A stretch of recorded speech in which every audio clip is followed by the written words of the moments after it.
I was at a classical Christian school, and my first boss there was really special. He was one of the most loved people, one of the most beloved leaders I've ever met.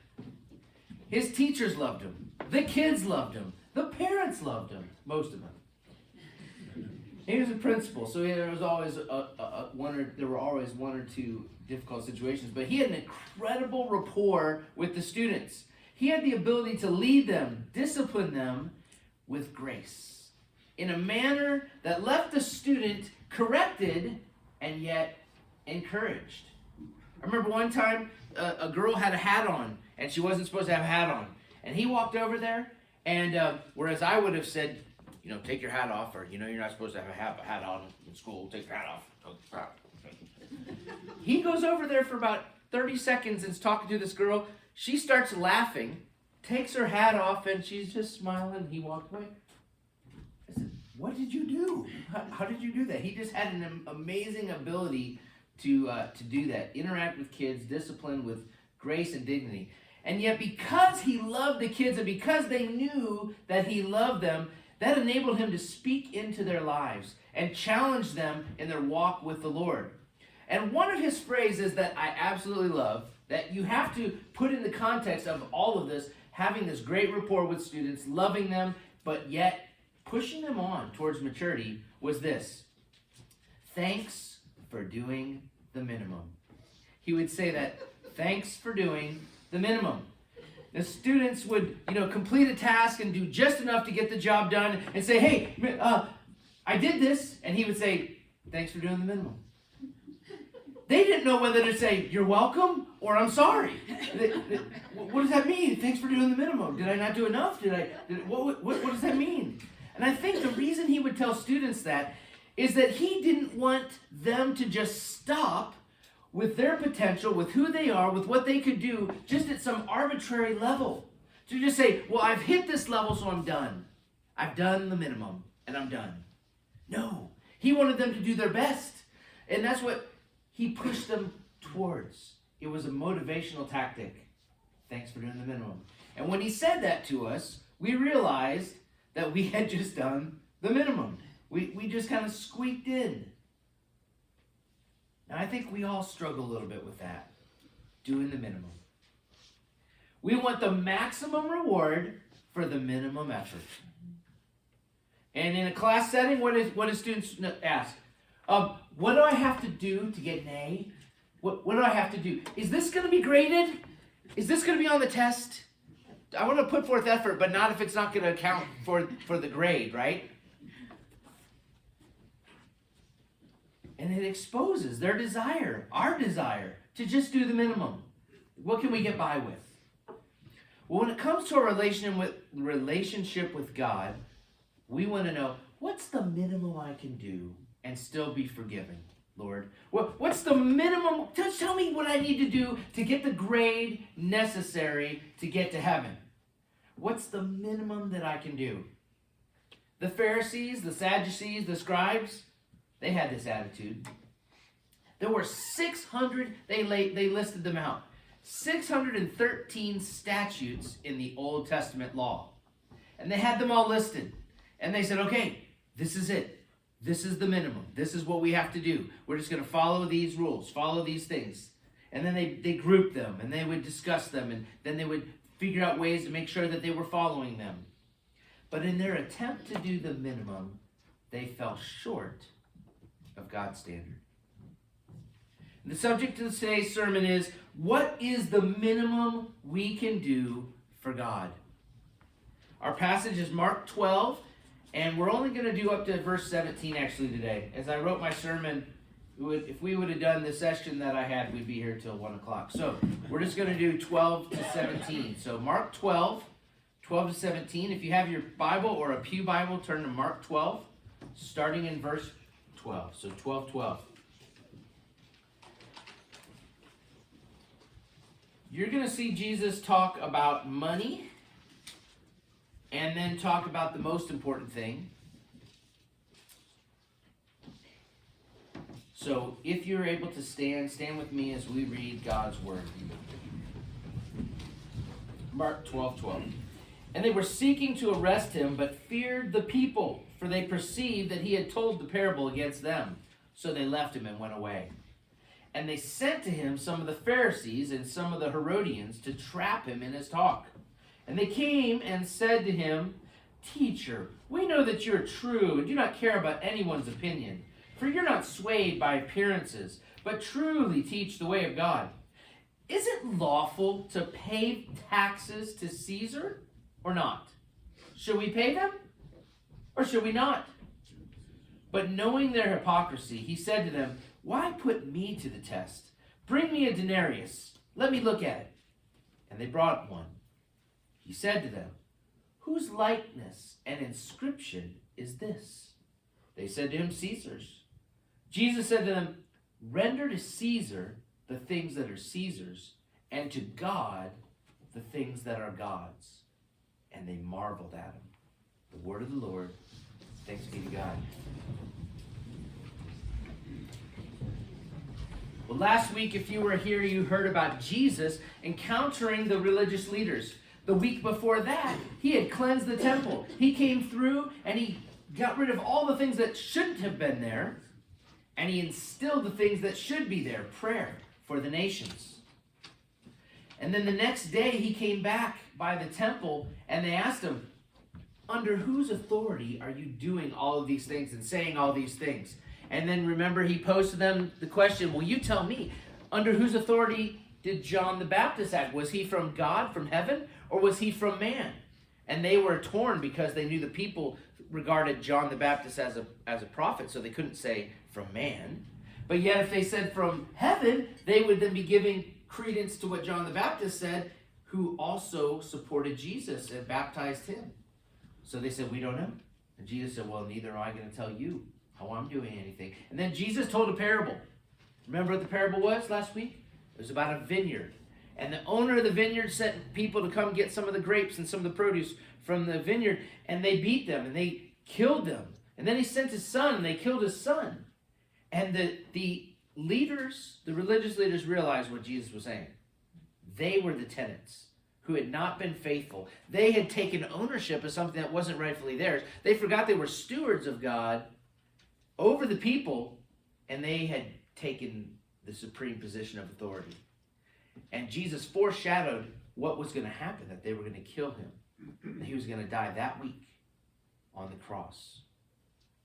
This passage comes right after that. In fact, we read 12:12 because I wanted to tie into last week's sermon to remind us what happened. That he had this altercation with the leaders, and they wanted to imprison him. They wanted to put him in prison, but why didn't they? What does it say? They were afraid of the people. Because the people were following Jesus and saying, Yes, that's right. This is amazing. This guy knows what he's talking about.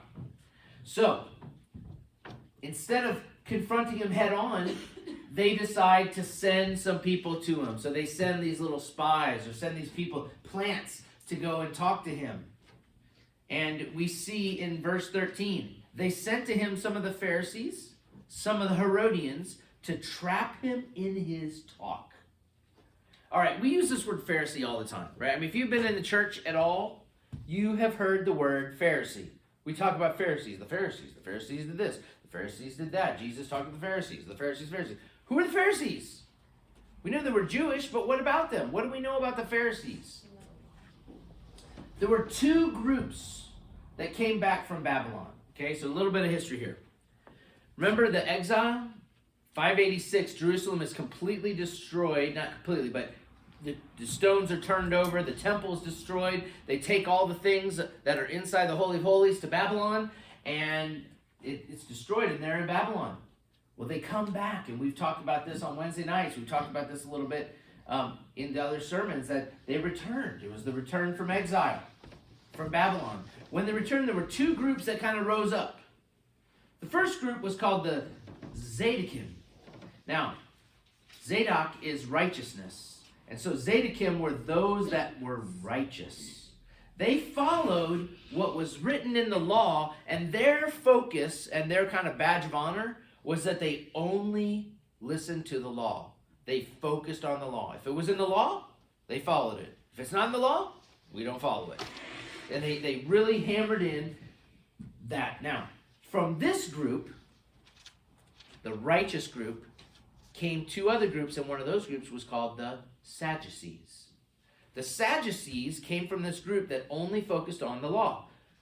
And you can see next week when we go through a sermon on the Sadducees, when Jesus is interacting with the Sadducees, what do you think he uses as an argument with the Sadducees? The law.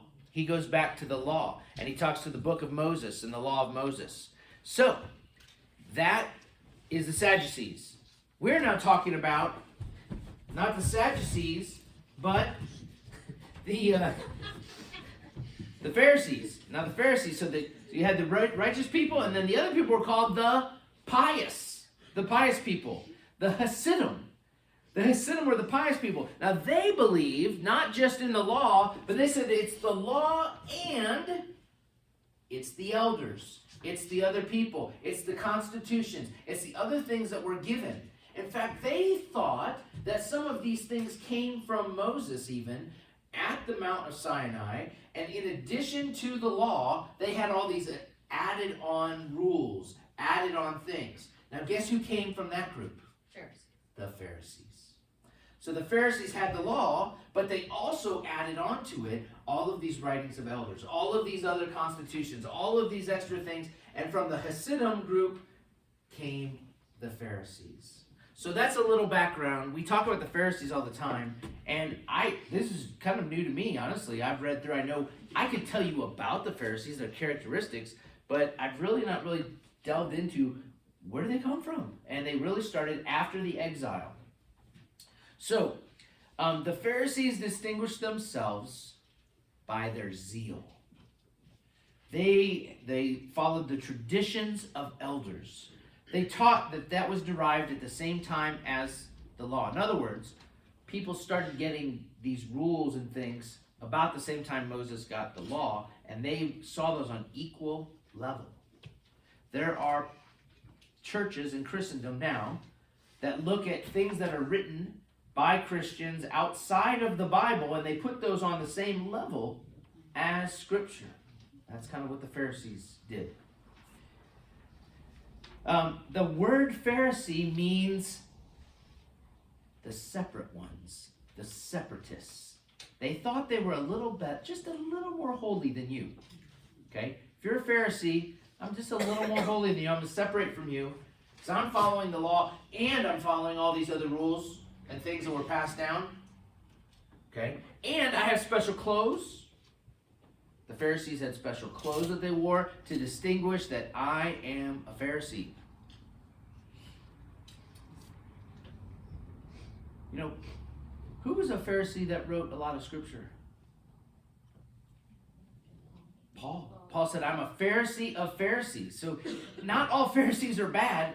A lot of them become Christians. Some of them follow Christ. They recognize this because of their knowledge in the Scriptures. And God calls some of them out of that into Christendom. But the Pharisees, that's the Pharisees. The Herodians. Who are this other group? So you got the Pharisees and the Herodians. Herodians were people that followed Herod the Great, and then his family, Herod Antipas, who is in charge now. If you were devoted to Rome, Herod was part of the Roman regime. The Romans put Herod in charge, or gave him basically his power. And so if you were a Herodian, you were leaning towards the Romans, you were leaning towards Herod, you were a devoted citizen of Rome, or a resident here, kind of sympathetic towards Rome, sympathetic to Herod. Those two were together. Do you remember Mark chapter 3? We talked about the Pharisees and the Herodians coming together very early in Jesus' ministry against him. Turn back for a second. Go back. Mark 3, verse 6.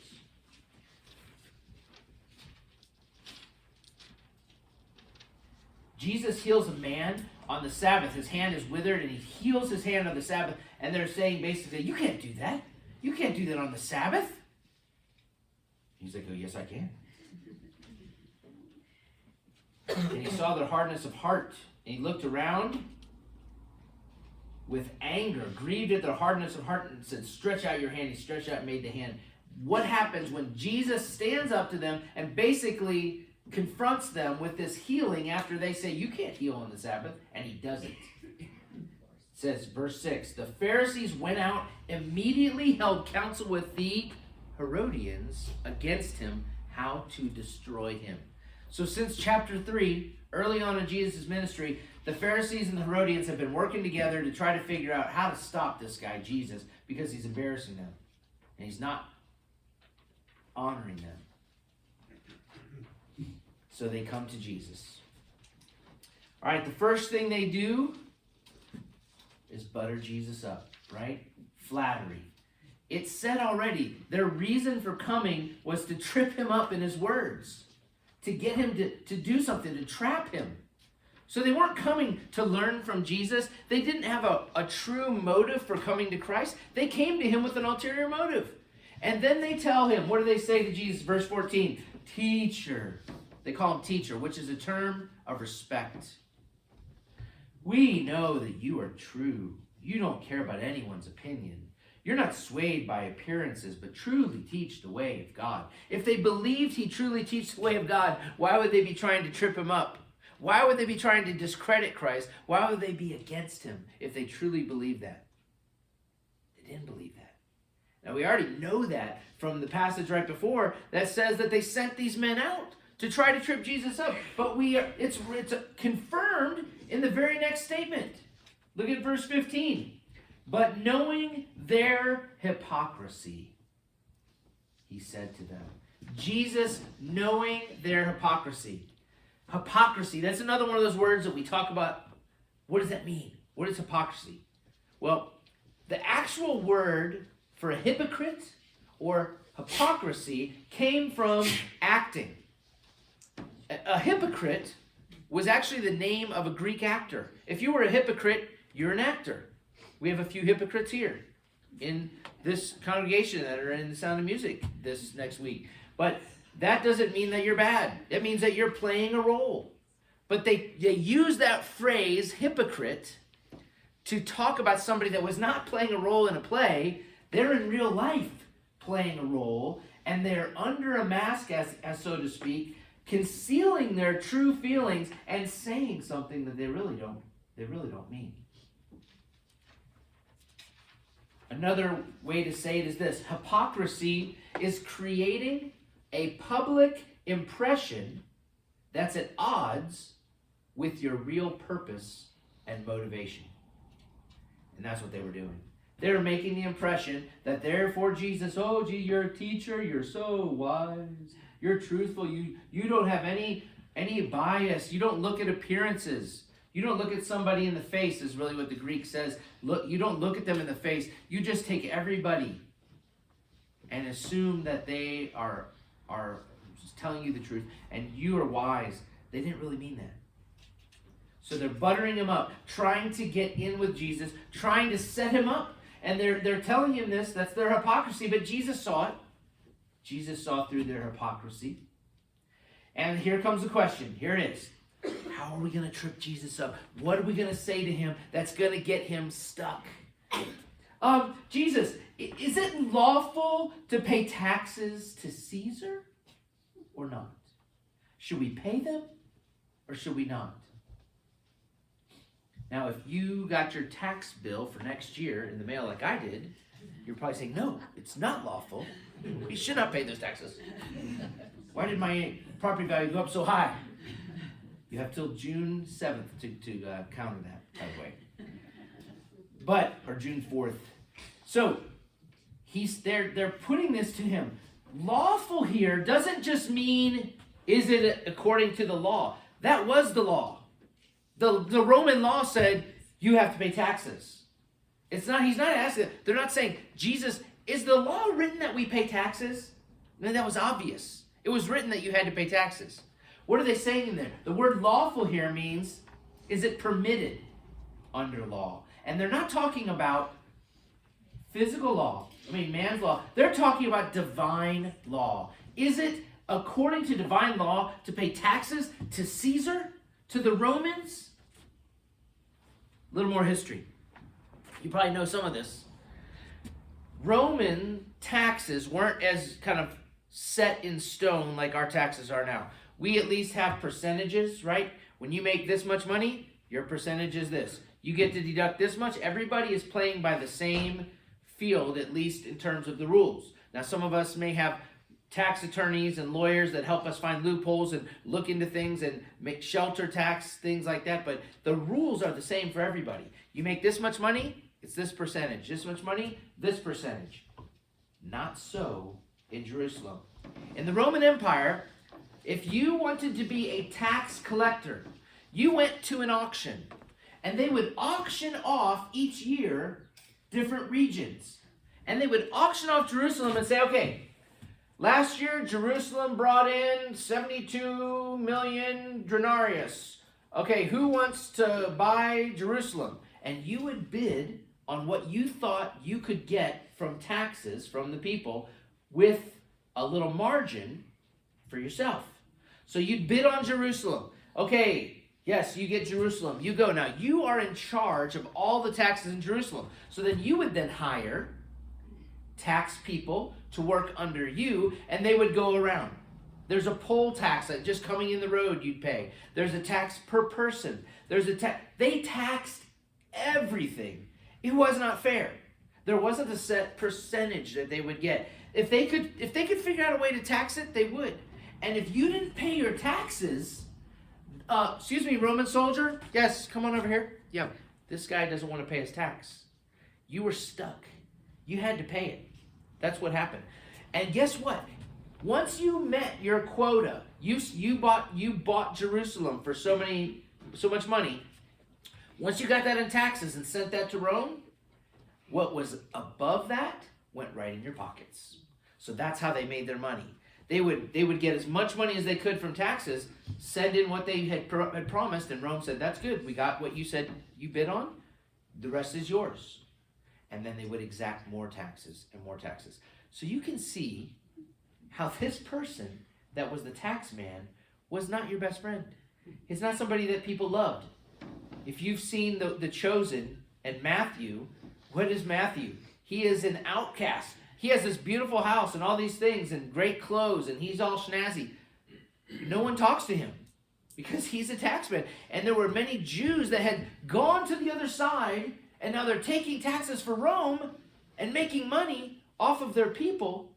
That was not what you wanted to be. Well, unless you wanted money and no friends. That's what you wanted to be. So, that's the tax situation.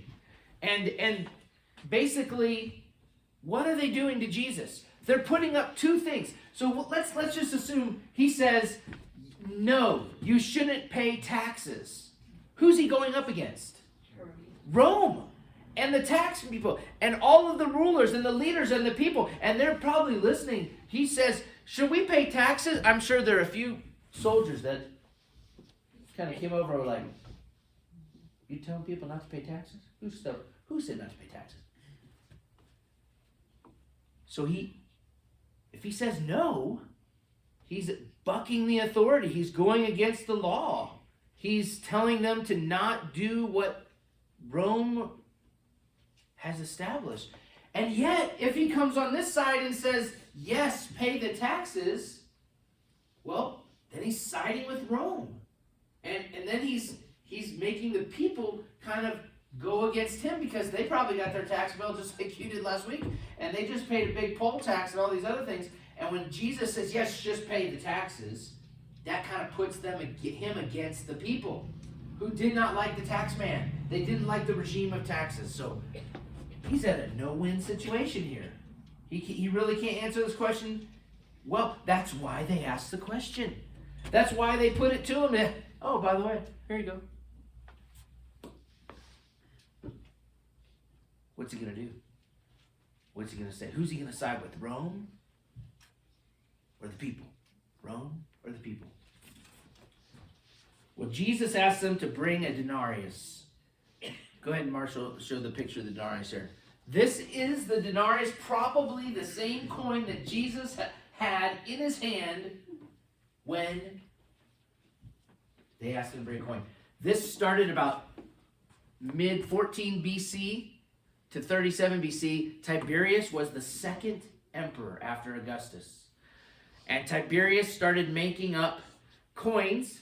So this would have probably been about 33 AD. So for the last 19 years, these coins were in circulation. So this is most likely the coin that Jesus is holding. And he says, whose likeness is on there? That's Tiberius on the left. Okay?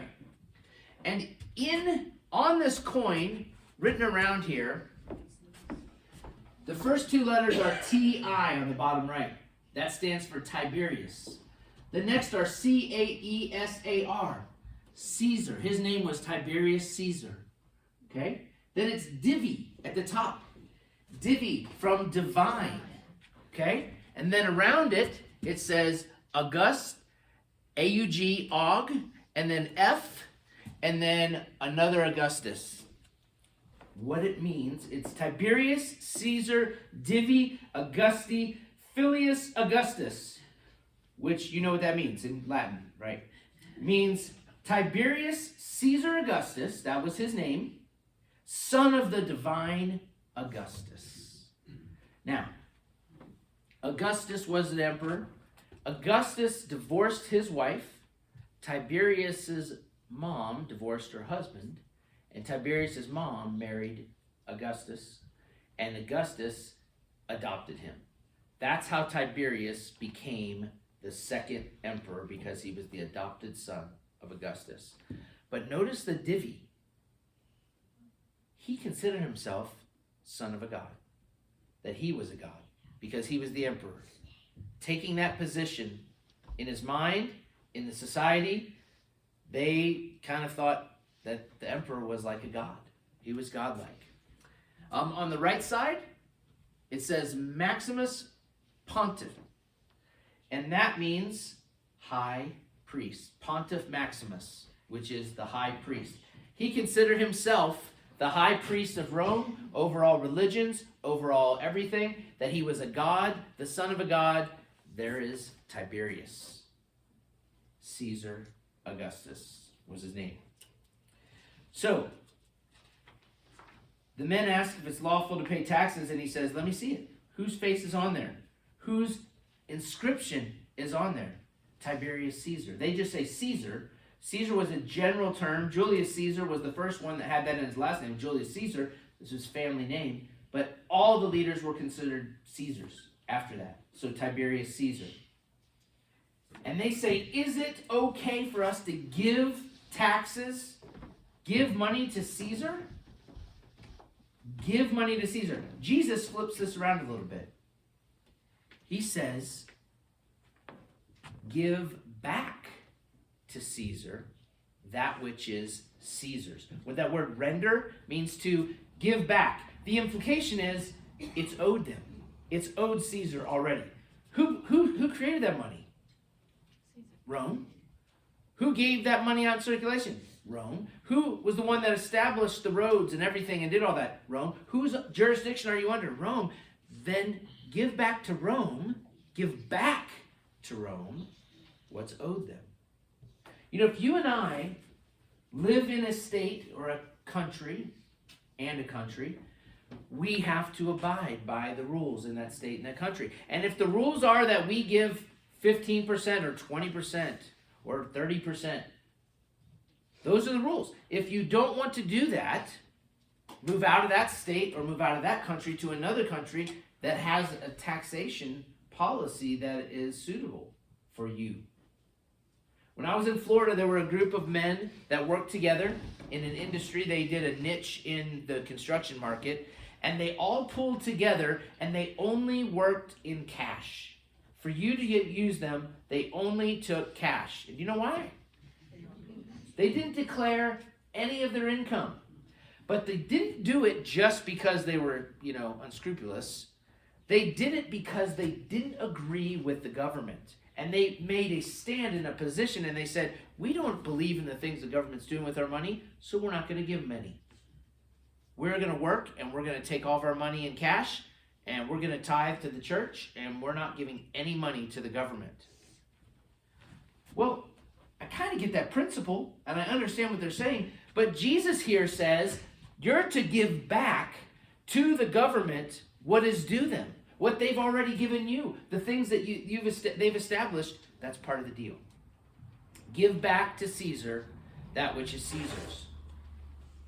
I would say we need to pay taxes. You need to pay your taxes. You need to be honest about your taxes. You need to be honest about how much money you make, because that is what's due the government. You may not agree with all the things the government does. I don't agree with all the things the government does, local or federal. But that's what we do, because that's what God's called us to do, is to give back to Caesar the things that are Caesar's.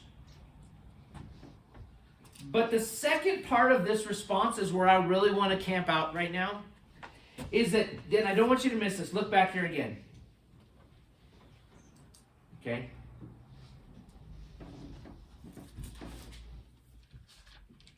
Verse 17. Render to Caesar the things that are Caesar's. That's what we just talked about.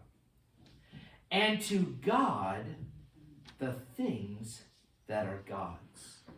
Okay, that's the harder statement to swallow. Render to God the things that are God's. Well, my question to you is then, what is God's? What is God's? What belongs to God?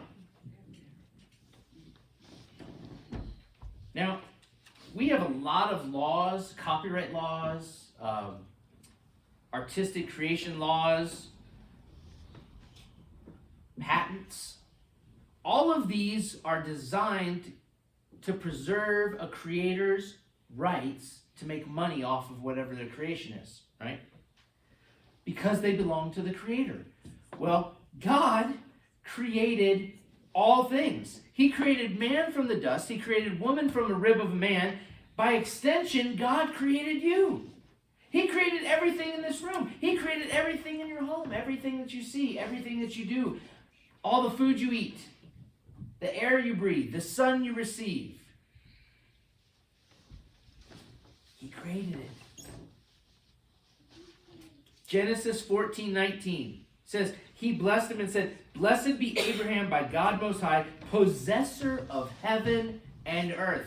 That's Melchizedek blessing Abraham. But he called God, the God Most High, possessor of heaven and earth. Deuteronomy 10:14. Behold, to the Lord your God belong heaven and the highest heavens, the earth and all that's in it. Psalm 24:1. The earth is the Lord's and all it contains, the world and those who dwell in it. Psalm 89:11. The heavens are yours, the earth also is yours, the world and all it contains. You have founded them. What of yours belongs to God? Everything. Everything, everything, everything, everything. There is no minimum level here at the cross. There's no list of things to surrender to the Lord. Just everything. Everything belongs to Him.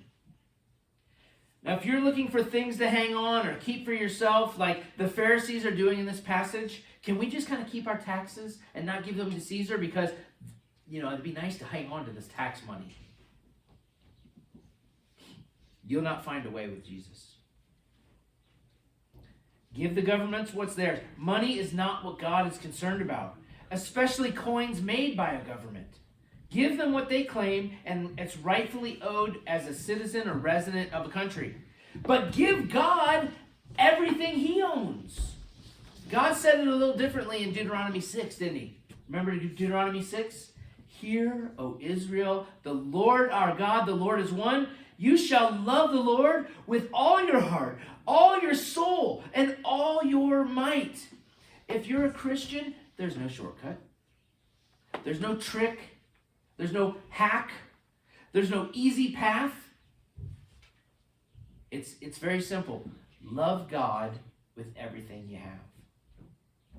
Love God with everything you have. Your heart that talks about there is the center of your emotions and your intellect. It's levav is the word in Hebrew. And it means not just your heart, and not just even your heart of your emotions. It's your heart and your mind in that sense. That's why in the Greek, when Jesus says this, he says your heart, your mind, your soul, and your strength. Because the heart in the Hebrew is your heart and your mind together.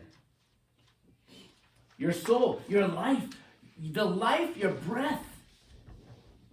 Love the Lord with your life. Love the Lord with your might, your strength. Don't hold anything back from God. Jesus says we're to render unto God the things that are God's, and that's everything. We get back to the concept of being a steward.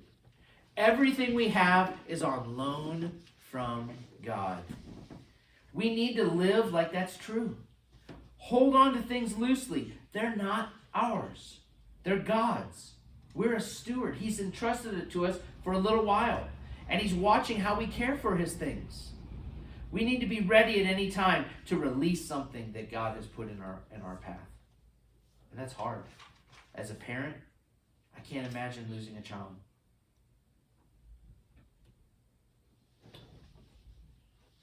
We lost a child in childbirth twice. It was very difficult. I imagine it's just as difficult, if not more, to lose a child that you've had and you've raised. Some of you have gone through that. But they're the Lord's. They were ours for a time. God made us a steward over them. And if he takes them, we have to trust that God's sovereign, that he's good. And realize it's not mine. This is not mine. It's the Lord's. All of it. Love God with everything you have. There's no minimum standard when it comes to God. I wish I could come in and tell you, here you go, here's the line, here's what you do. No, it's everything. When you come to him to trust him, you give him everything. It's all in. There's no halfway. So my question is this to you. What is the area of your life that God is not a part of? What area are you holding back from the Lord? You know what the word integrity means? To be one, an integer, to be a whole, not divided in any way. When we hold something back from the Lord, we say like, Lord, you have this and this and this, but you know this, I'm keeping this over here. This sin or this habit, I'm hanging on to this, Lord. This area of my life, I don't give you this. Give you all this other stuff, but I'm hanging on to this. He says, no, it's all mine. I need it all. If you can think of something, is there something you're doing in your business where you're a great man, great woman, godly, except for it comes to this? You know what? And this is just one little area where we just bend the rules a little bit.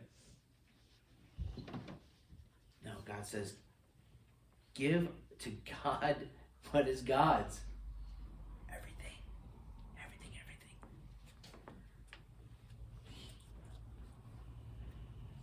We're going to have a time of confession, and I just want you to ask the Lord to search your hearts, your heart, and say, is there anything in my heart, God? Is there anything in my life that I'm holding on to, that I'm not being upfront with, that I'm not giving to you, that I am holding on to control and not treating as a steward before you? And then this is the tough part. I want to encourage you to tell somebody about it. If you don't tell anybody about it, you're probably going to be right back there next week or the month after or some other time. If there's some area you're really struggling with giving to the Lord, I'd like you to confess it now in our time, but I'd like you to tell somebody about that. Whether that's your wife or your husband or a friend, a brother or sister in Christ. Because that accountability isn't just to make you feel bad, it's to help you be holy and to continue to come back to give that to the Lord. So give to Caesar what is Caesar's. Give the government whatever they require. Give it back to them. They printed the money anyway. Just print it. And give to God what is God's. That's everything.